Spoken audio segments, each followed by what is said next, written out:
าะน้ำบาดาลเนาะให้กับครอบครัวน้องมณีแสงพี่น้องเลยเนาะที่ทางผู้ใหญ่ใจบุญในหลายท่านว่าอยู่ในหรือว่าอยู่ต่างประเทศเนาะหรือทางฝั่งไทยอยู่ว่าต่างประเทศที่ได้ร่วมกันทำบุญช่วยเหลือครอบครัวของเจ้าเด้อแต่ในมื้อนี้ก็ได้สำเร็จแล้วเนาะคือว่าเฮือนก็งามไฟก็สว่างน้ำก็ไหลรถจักรมาน่ะก็มี19ล้านทวน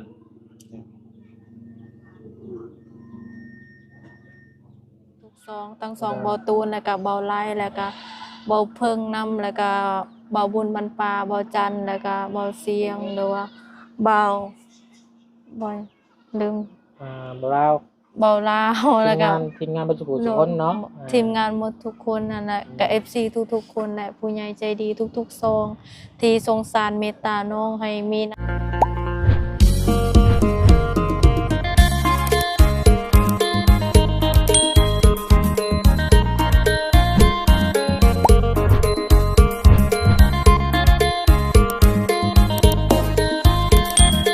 เก่งไข่บ่ตอนนี้เก่งทองตอนนี้อ้ายกำลังเขียนใบประกันเนาะประกันทำกัน1 ปีให้สามารถเพิ่นใช้ได้อีกหน่อยเนาะได้มีเบอร์ติดต่อเบอร์เดี๋ยวเขามีให้ผ่านกล้องอยู่ไอ้เผื่อ FC เพิ่นอยากได้เผื่อเพิ่นอยู่ใกล้อยู่ไกลเด้ติดต่อให้หยังเขาจะเป็นบริษัทดวงพรจอน้ำบาดาลบริษัทดวงพรจอน้ำบาดาลเบอร์โทรยังไงเบอร์โทร02096476799ติดต่อได้เลยเนาะมันเธอผ่านไปผ่านมาไอ้เพิ่นมาได้เป็นจำปาสักพุ่นอะไรแม่มาจากภาคใต้สิงแข้งภาคใต้ทั้งอ้ายเพิ่นเรียบร้อยเบิดแล้วบ่ล่ะมุนตุ้ยๆส่วนหลายทั้งอ้ายเพิ่นสิไปตามโครงการเนาะโครงการใหญ่ๆพี่น้องส่วนหลายนี่มื้อนึงได้บ่นึงเนาะมันก็ยิงตามตัวยากมันบอลหยาบอลง่ายครับยิงตามว่ามันหอน้ำไว้นั่นคือบนฝึกอ่างน้ำไว้กันถือบอลเลิกกับลังเทือมันก็จะยากเนี่ยลังเทือกับบอล7-10 เมตรมันก็จะยากเนี่ยเลิกสุดเท่าไรไอ้เคยพ่อมาเคยจอมาบ่100 กว่ามันบ่ทะลุมันไอ้จออยู่หัวผู้ว่า100 กว่าจออยู่หัวผู้เนาะคือจออยู่แถวเมืองน่องแถวบอลเขาใหญ่บาทจัดสรรกับ180 เมตร100 เมตรรู้โลกได้เนาะเครื่องมันบ่ฮ้อนบ่ไอ้อันหัวสวรรค์มันตากระห้อนอยู่มันสิฮ้อนลึกๆปานนั้นเนาะอากาศมันลงไปลุ่มบนมันฮ้อนได้พี่180หัวเพิ่นเฮ็ดเนาะเป็นบริษัทเด้พี่น้องเนาะเพิ่นเฮ็ดมีใบเอกสารให้ทักแน่ที่เฮาเคยมาบ่ได้มีได้แบบนี้เนาะแม่เคยนี่ถือว่าเป็นบริษัทอย่างแท้จริงเนาะแต่เก่านี่เป็นมือสมัครผิดคือพูดมาแล้วขายยังได้ไหมคะขี่รถจักรมาขายช่างกอพี่น้องเลยขายไว้ลำนึงก็เอาแล้วขอจะมีเขาฝากสบายดีคนนี้ขอเพลงแล้วเจ้านี่เบิดแล้วซื้อนี่ใช้ซื้อไผซื้อน้องหัวเนาะน้องหัวน้องมณีเปลี่ยนชื่อน้องมณีแสงน้องแสงมณีว่ามายิ่งจัดน้องมณีแสง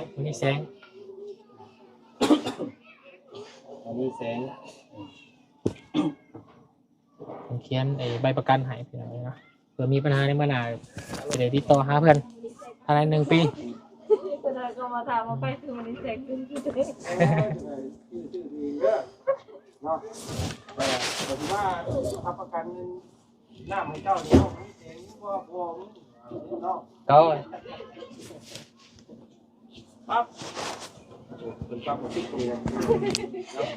มาเส้นนะเอาเส้นนะมาน้องมานี่แสงมาเส้นซื้อเจ้าของน่ะเขียนซื้อก็ได้ซื้อเจ้าของเขียนซื้อเป็นอยู่ป่ะมือสั่นผมเคยจับมิกเจ้าแล้วเป็นซื้อเจ้าดิซื้อเจ้าซื้อเจ้าซื้อใช่ก็ได้มานี่แสงซื้อรั่วก็ได้เขียนใช้รถเขียนมันเป็นบอกก็ได้เด้ทำบ่เป็นบ่ได้ไอ้เขียนไหนกันได้บ่ได้เขียนเลยบอกว่าโดนแล้วบ่ได้จับผมเขียนไผใหม่ เอาไว้เด้อนี่เด้อ ไป เอาไว้มีหยังแหละโทรหาตามเบอร์นี้เบอร์ทางเรื่องนี้ ได้ครับ ประกัน พอมันเจือนน้ำบก เป็นว่ากันเนาะน้ำบกน้ำบกขึ้นน้ำ น้ำ บ บ่ ก ออก น้ำบ โทร กไหล หา น้ำบกไหล เพราะว่าได้เนี่ยบ่เกี่ยวกับเราบ่เกี่ยวกับอ้ายเพิ่นมีแต่พวกไอ้ จะ เกี่ยว โทร กับ ไป น้ำ หาโทรไปปรึกษาได้ โทรปรึกษาได้เรียบร้อยใช้อันบนเขาเบิ่งนี่โอ้เป็น การ เนาะ เก็บไว้ดีๆเด้อเนาะ วิชากิจส่วนบุคคลนำบริษัทดวงพรบริการเจาะน้ำบาดาลจำกัดโอ้เป็นเนาะ วันนี้สิไปใช้ต้องไอ้ป่านนี้ โอ้สิไปบันดงยังอยู่บันดงอยากอยู่เป่าน้ำมัน เข้าก่อน ได้ กินข้าวกันเด้อกินข้าว จะย่อขอย่อน้ำก่อนเนาะ เพิ่นกำลังทานยังไก่ง่วงเพิ่นกำลังเอาไก่ง่วงให้ไก่ง่วงกดใจได้หลาย ยังได้เนาะยังบริจาคเงินจ่ายค่ำมาท่านอีกพี่น้องไหม ยังบ่ทันได้จ่ายเงินแล้ว ยังบริแมนแล้ว พอแล้ว เอาเก็บก่อนเก็บน้ำมันก่อนน้องนะอันนี้ยังไงนี่ใส่ได้บ่ เพราะอันนี้เอาออกจากตัวเอาใส่เพราะว่าส่วนร้ายมันมักเป็นเหนียงมันจะมักสอดนี่ว่าบางคนมาง่ายเขาจะใส่ให้เลยแมนเฮาโดนไปมันจะเข้าเมียงเฮาออกเขาจะบ่ใส่เขาจะใส่ยาง โดยเป็นความเราโดนไปเป็นของเมี่ยงแล้ว แมน ไว้ก่อนพี่น้องเลย ยังมีเรื่องปลั๊กไฟจะเด้อ คุณต้องไปเด้ออย่าลืมเด้อ ปลั๊กไฟทั้งไอ้พน้าเนาะ ก็น้ำให้เว้นสาวเมื่อรถบ่ได้ได้มาเลยนี่เดี๋ยวทำกินข้าวแล้วเพิ่นคลัม เป็นหมอยเมื่อได้ไอ้คลัมเหมือนว่ะ ต้องกินข้าวแล้วเพิ่น มาสิไปเดี๋ยวเฮาจ่ายเงินให้กันแล้วกันเนาะพี่น้องวะ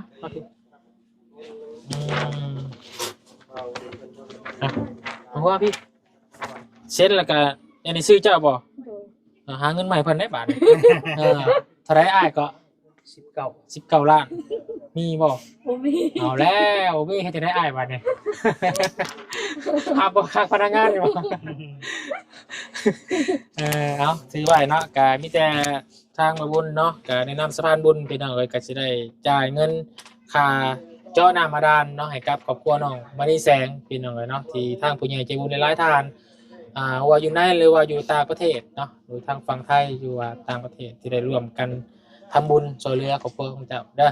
แต่ในมื้อนี้ก็ได้สำเร็จแล้วเนาะคือว่าเฮือนก็งามไฟก็สว่างน้ำก็ไหลรถจักรพาหนะก็มีแล้วห้องน้ำมีครบไปแล้วบาดนี้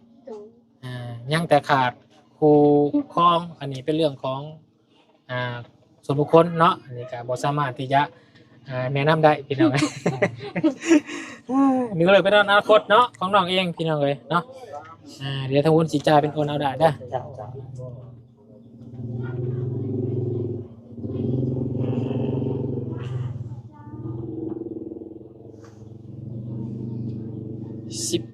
19 ล้านทวน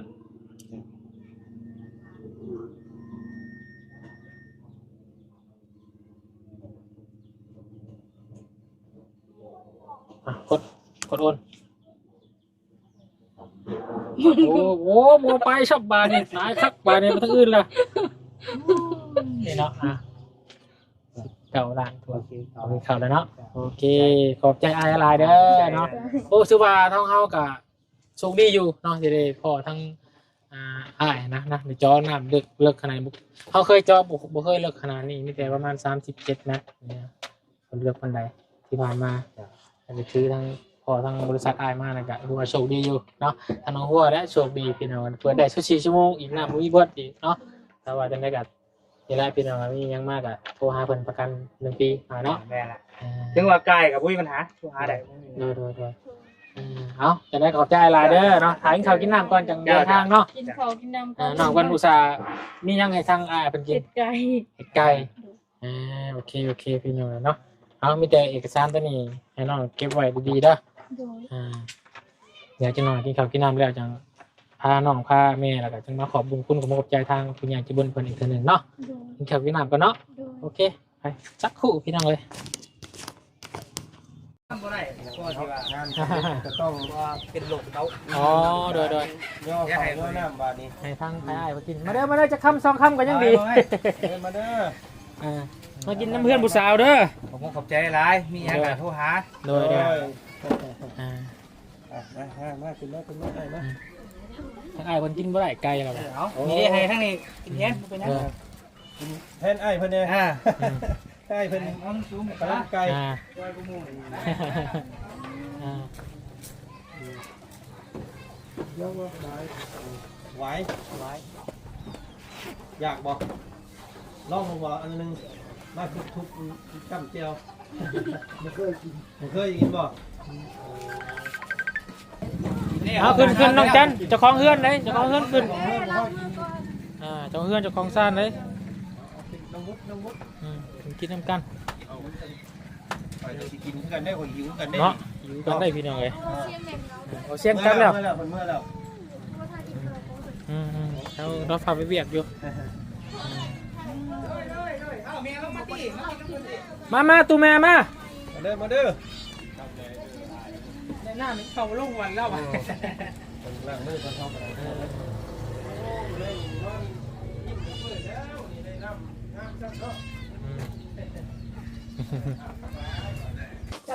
มากิน จ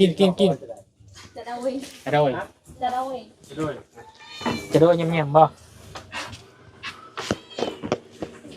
กิน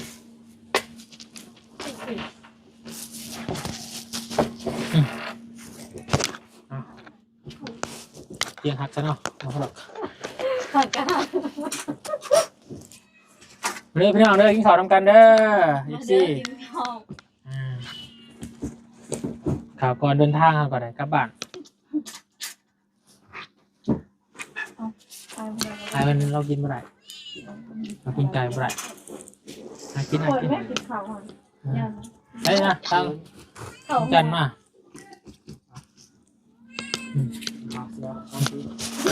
กิน เอาโอ้โห ถึงได้ถึงบ่มุ่งหรือบ่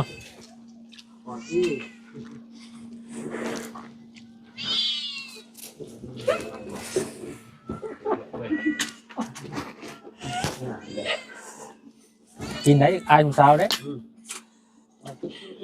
อายผู้สาวจังเนาะ นี่ยังมัน ยังไงบ้าง เฮ้ย พูดแซ่บเลยเนาะฝีมือแม่นมบ่นี่ให้กินแซ่บ เราทำทุกการเฮ็ดอย่างเป็นติกินเด้อ แม่น้ำสาวบ่เป็นตะกิน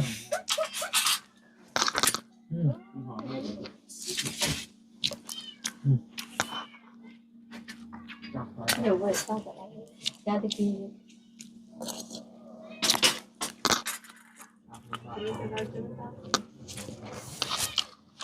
เขาเนี่ยทำไม่ว่าสาวกล้วยวันเลยบ่ยังเนาะโสดเนาะ งานตัวมันสาว เพราะว่าเฮ็ดเวียกแบบนี้เนี่ยมันต้องโสดได้เนาะเพราะว่าไปหาเงินไกลลูกไกลเมียบ่ได้แล้วพี่น้อง เฮาได้จ้ะคือบริสุทธิ์คือเฮ็ดได้อยู่ ต่างกันเนาะก็ นี่คือตัวลูกค้าก่อนสิ โสดบ่จาง สดโปรติด ส่วนโปรติสเรา อะก็ หมอยองจืด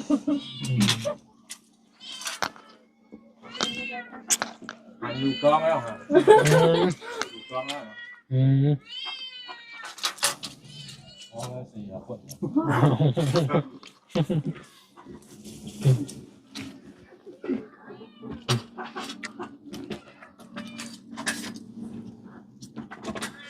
สดเลยนะหนูเห็ดไฟ เด้อ เจ็บเนาะ เจ็บแล้ว กินหนึ่งว่า กินมาแล้ว ไปผู้บ่าวแล้วมัน ว่าผมกินมาแล้วกินไม่เหมือนเลยผมกินละมือ รอจังโดนเนาะ บ่คนตาเขาจะตัดไว้เขาเห็นหลักใจ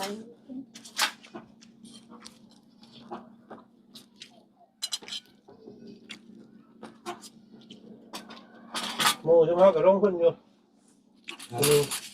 อยู่ทางปากซองเพื่อซองเล่นหนาว กระตะปื้อมาไป เขา เขาว่าเตียง ลุงไปแจกโฮมทั้งอัตตปือสารวัตร พวกนาวค่ะ มา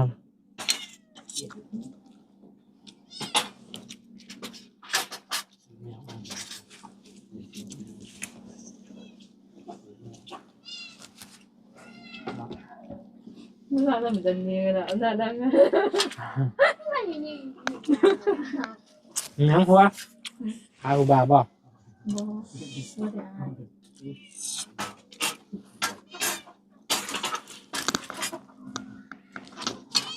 ม่ได้ได้เหรอ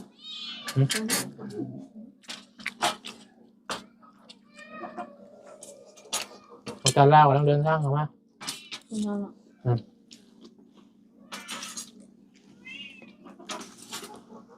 อยู่จำได้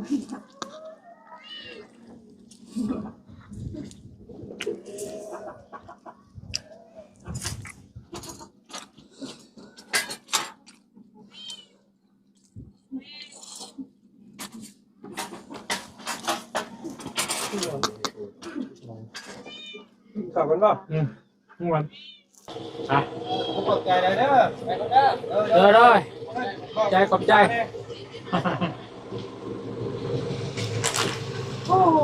บือเป็นบือเนาะตีนเนาะสำหรับนึ่งหมูข้าพี่น้องเลย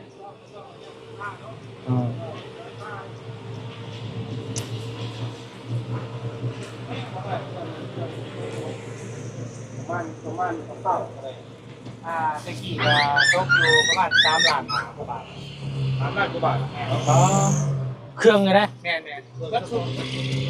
วัตถุไปเลย3 ล้านปลาย ธรรมดาเนาะธรรมดา3 ล้านเป็นเงิน250 แต่เงิน2แสน5ที่ผม แม่ล่ะ เดี๋ยวนี้มันบ่ได้แล้วเนาะ แม่น แล้ว18 ล้านบาทที่ได้บ่ได้แต่ได้ได้ เด้อขอบใจขอบใจ โดยขอบ เด้อขอบใจอะไรมีโอกาสที่โทรหาเด้อ ได้ โดยขอบใจไอ้คนไปยังไง ว่า เดี๋ยวบ๊ายบาย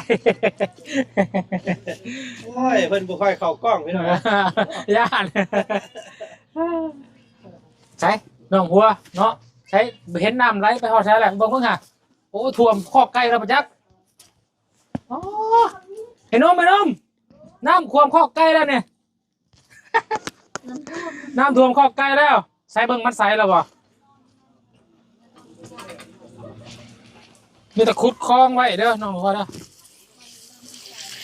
ใช่เปิดยังอยู่เปิดไปเรื่อยจนวันมันบ่ใส่แล้วจะอาบบ่ได้เลยเปิดอีกนี่ยังไม่ได้ใส่ปันไดหักซ้ำนี่ซ้ำน้ำเซ่แหละเนาะ เขาจะเอาให้ แม่ก็แถมนี่เวลาเปิดใส่เลยนี่ก็ได้มันจังบ่ทางดินนึงแล้วก็พยายามขุดคลองหันแล้วหน่วยมันเขาละกำลังเดินเจ้าไม่ไรไปเลย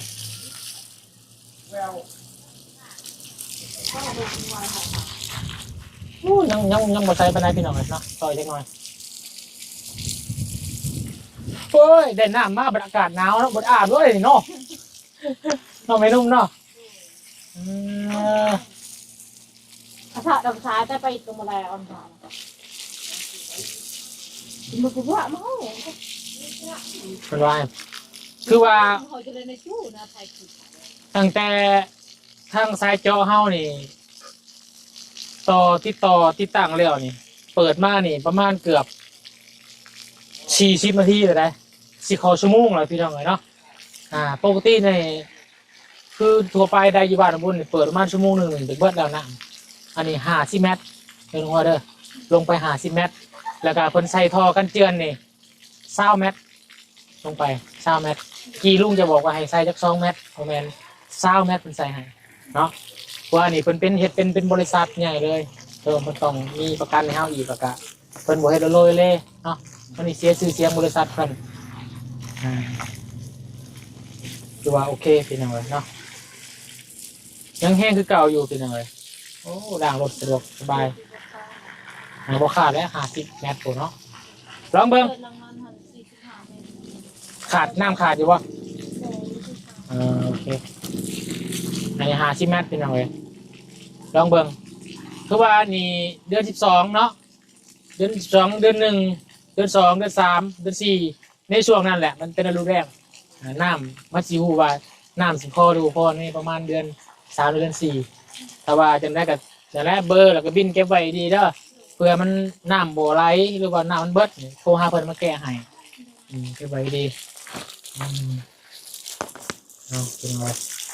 ไม่นะแล้วก็ต่อทั้งหมดอ่ะใส่กระโยดนั่นคือพวกผัก พอพักเลยป่ะเดี๋ยวมื้อหน้าไอ้ซื้อเพราะว่าเงิน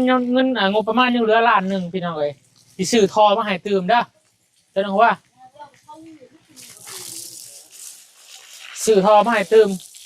ว่าเงินยังเหลืองบประมาณอีกล้านหนึ่งพี่น้องเอ้ยเนาะมีงบอยู่20 ล้านแล้วก็ค่าเจ้านำมาดานรอบนี้19 ล้านเหลืออยู่1 ล้านกีบก็สิได้ซื้อทอมาให้น้องเพิ่นฟรีเอาไปคนแรกพี่น้องเลยเนาะโอ้เดี๋ยวเสียดายน้ำเด้อบาทนี้พี่น้องไม่ต้องเห็นหรอกเสียดายน้ำแล้วบาทนี้เขาพักคนอย่างเมาน้ำเด้อเมาน้ำเด้อมาเมาน้ำมาเมา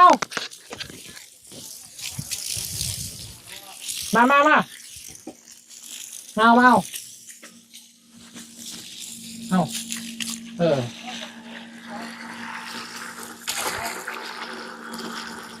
โอ้ยหมดขึ้นเต็มทึอ๋อหมดขึ้นเต็มขาคุณเลยมึงกิน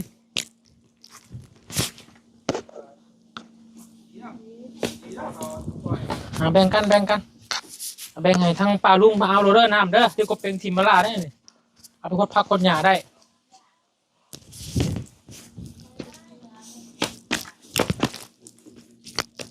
หมดแบ่งใส่น้ำกัน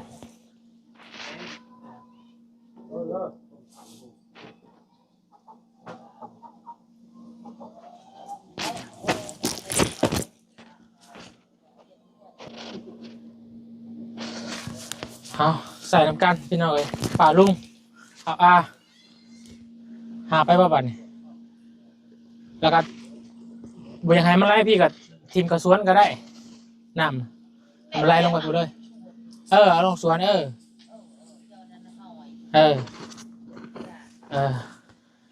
ป่าลุงมาเอาน้ำเนาะ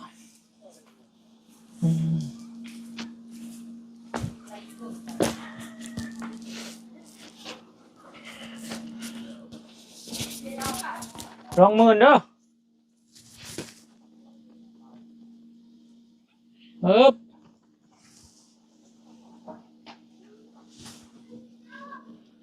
มือนี่แทะบ้านนี่โอ้ยเข็นคนพลาดได้พี่น้องเลย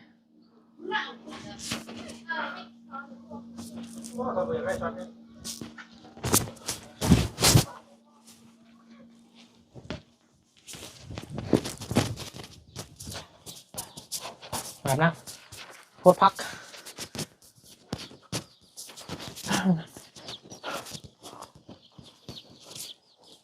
ไปดีใจยังไงเลยบาทพี่น้องเอ้ยดีใจน้องหัวน้องจันพี่น้องเลยต้องไปอยู่น้ำอยู่ห่วยอยู่เซ่อีกแล้ว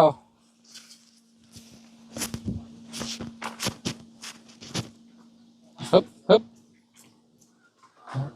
ดีใจนั่นเป็นลายพี่น้องเลยดีใจนั่นไปเด้อน้องหัวเด้อน้ำกับไล่ไฟกับสว่างคักไม่ได้เปิดไปตลอดเลยเห็นมันยังบูนมันยังบ่อยเด้เนาะอาบอะไรเนี่ยมันขุ่นอยู่มือยังอาบ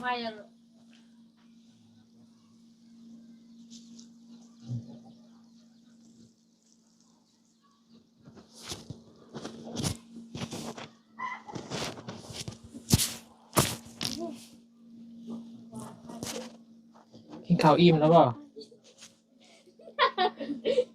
เปียกนะเปียก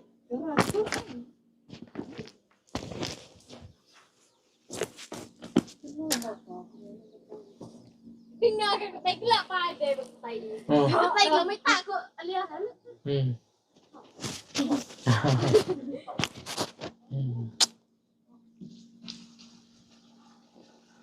ใช่เมนูมาทางไงล่ะ มาซะเนาะน้องหัวน้องจันเดี๋ยววางมือวางตีนมาจักหน่อยเนาะถ้าบุญก็สิได้เดินทางกลับแล้วมาขอบุญคุณขอบใจทางผู้ใหญ่เพิ่นก่อนเนาะก่อนสิได้เดินทางกลับบ้านก่อนมื้อนี้พี่น้องเอ้ยเนาะใช้ตู้แม่เด้มาใช้เอาไปเอ้ยลงมาตะลุมตารางก่อนเนาะมีชื่อข้าวเจ้าอยู่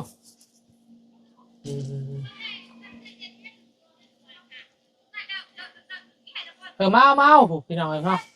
พ่อแม่พี่น้องชาวบ้านชาวช่องเนาะบ้านไกลเดินเคียงพากันมาเอาน้ำเอาในพี่น้องเลยเนาะมาตักใส่กระพุ้ยไว้เด้อโอ้ยพี่น้องเลยเนาะเรียบร้อยยินเปิดบาทนี่ผู้ฉลองไปเบิ่งไปฉลองกันละคนน้ำกันละบาทนี่เอาโยบไม่นุ่มเด้อไม่นุ่มแห้งคนตัวน้อยๆเนาะเอาพี่น้องแบ่งปันกันไปแบ่งกันใส่เนาะ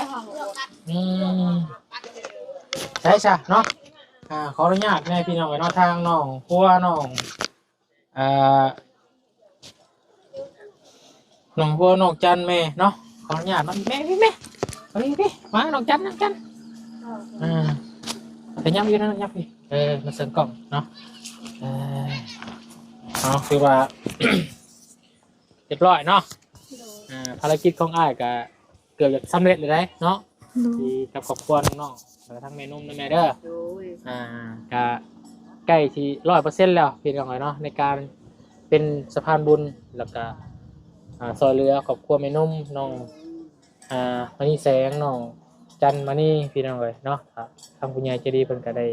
ไว้เนื้อเสียใจเนาะจากพ่อบุญทงแล้วก็ผู้ใหญ่ใจดีหลายทานพี่น้องเลยนะหายมาสดสวยทางครอบครัวเมนุ่ม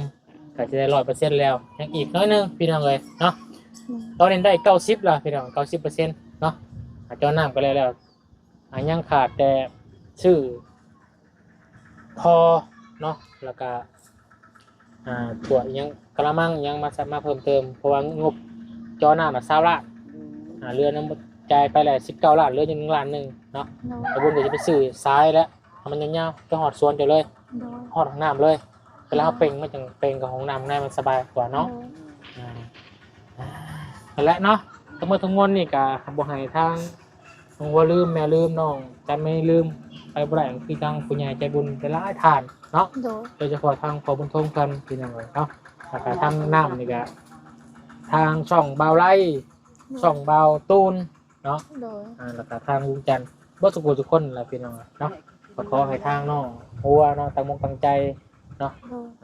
เฮามีหยังตอบแทนเพิ่นมีแต่คำเว้าคำจาเนาะคำอวยพรพี่น้องเลยเนาะให้เพิ่นไปนั่นแหละเนาะบ่มีคำได้แล้วนอกจากคำนี้เนาะขอขอบใจทางพ่อบุญทงและแม่ใจดีทุกๆซองทั้งสองเบาตูนแล้วก็เบาไล่แล้วก็เบาเพิ่งน้ำแล้วก็เบาบุญบรรปาเบาจันแล้วก็เบาเสียงหรือว่าเบาบ่อยลืมเบาลาวแล้วก็ทีมงานบรรจุทุกคนเนาะทีมงานหมดทุกคนนั่นแหละกับ FC ทุกๆคนแหละผู้ใหญ่ใจดีทุกๆซองที่สงสารเมตตาน้องให้มีน้ำใสแล้วก็มีเฮือนอยู่และมีห้องน้ำแล้วก็มีรถแล้วก็มีไฟฟ้าขอให้สุขภาพแข็งแรงขอให้อยู่ดีมีแรงปรารถนาสิ่งใดขอให้ได้สิ่งนั้นและสิ่งที่สำคัญก็คือให้สุขภาพแข็งแรงความเจ็บบ่ให้ได้ความไข้บ่ให้มีเด้อบ่ว่าจะไปใส่มาใส่ก็ขอให้ตลอดปลอดภัยบ่ว่าจะเฮ็ดธุรกิจหยังก็ขอให้เจริญรุ่งเรืองเด้อสาธุแล้วก็ขอบใจทีมงานนำเด้อแล้วก็อ้ายบุญแล้วก็อ้ายจันทุกๆคนทีมงานที่เข้ามาหาน้องขอให้สุขภาพแข็งแรงขอให้อยู่ดีมีแรงพวกอ้ายบ่ได้หวังหยังตอบแทนจากน้องนอกจากคำอวยพรแล้วขอให้อ้ายขอให้อ้ายพวกอ้ายและพร้อมครอบครัวขอให้อยู่ดีมีแรงปรารถนาสิ่งใดขอให้ได้สิ่งนั้นเด้อความเจ็บบ่ให้ได้ความไข้บ่ให้มีเพราะว่าจะไปไสมาไสก็ขอให้ตลอดปลอดภัยเด้ออ้ายเด้อสาธุเนาะตอนนี้ต่อไปก็มีแต่พากันตั้งใจสร้างสร้างพัฒนาเอาเนาะในใดมันสิสามารถเลี้ยงชีพเฮาไปได้เนาะคือว่าสร้างสร้างพัฒนาในครอบครัวเนาะหรือว่าสร้างฝันให้ตัวเองมันเป็นจริงอะไรเนาะในใดมันสิโอเคเนาะเลี้ยงแม่นุ่มได้ก็เฮ็ดไปพี่น้องเนาะเพราะว่าสิเฮาใส่เนื้อหรือว่าใส่แห้ง หลายสบายเขาก็ต้องอดทนสู้เอาเนาะ โดย แต่ที่สำคัญอยู่แล้วพี่น้องเนาะการน้องเพิ่นกับพวกเพิ่นเป็นคนมีน้ำจิ้มใจอยู่แล้วเนาะน้ำในก็ให้เพื่อแพร่เนาะให้นี่แหละพี่น้องเนาะ โดย ทำไม่ตู้อมขาวแอลเพิ่นก็มาใส่น้ำกันเนาะ โดย เพราะว่าน้องเพิ่นบอกว่าครอบครัวน้องได้ก็ซ้ำพี่น้องได้เนาะอันนี้ก็ชมเชยเนาะมีแต่ทั้งบนสิกลับบ้านก่อนมื้อนี้เด้อ โดยน้องบ่มีหยังสิฝากให้อายมีแต่ว่าให้ หวายบ่ เฮาเมื่อก่อนได้แม่เด้อ สวยขอให้พวกอายเดินทางปลอดภัยเด้อ โดยขอบใจพี่น้องเลยเนาะมาไปพี่น้องเลยเนาะ4 โมงแล้วพี่น้องเดินทางก่อนได้บาทเนี่ยขึ้นมาลมหนาจะซื้อเป็นพวกสายยางแล้วก็อีกยังขาดก็สิซื้อมาเติมใส่เนาะตามงบประมาณเฮามีพี่น้องเลยเนาะไปพี่น้องเลยเดินทางกลับปะสบายดีพี่น้องเลยโอเคพี่น้องเนาะพบกันคลิปหน้าเนาะคลิปนี้ก็ขอบคุณขอบใจเด้อทางผู้ใหญ่ใจบุญหลายๆท่านเนาะที่เข้ามาหาผู้ชมเป็นกำลังใจกับประบุญสารวัตรต่อมาทีมงานเราบัดสุขุทุกคนพี่น้องเนาะดีมุกวิจัยน้องคนหลายๆเนาะจะได้กับฝากคนพี่น้องคอมเมนต์ที่เตือนเรามาได้เนาะยังขาดปกป้องบองใดให้พี่น้องคอมเมนต์เข้ามาเด้อพี่น้องเลยเนาะสำหรับคลิปนี้ไปแล้วสบายดี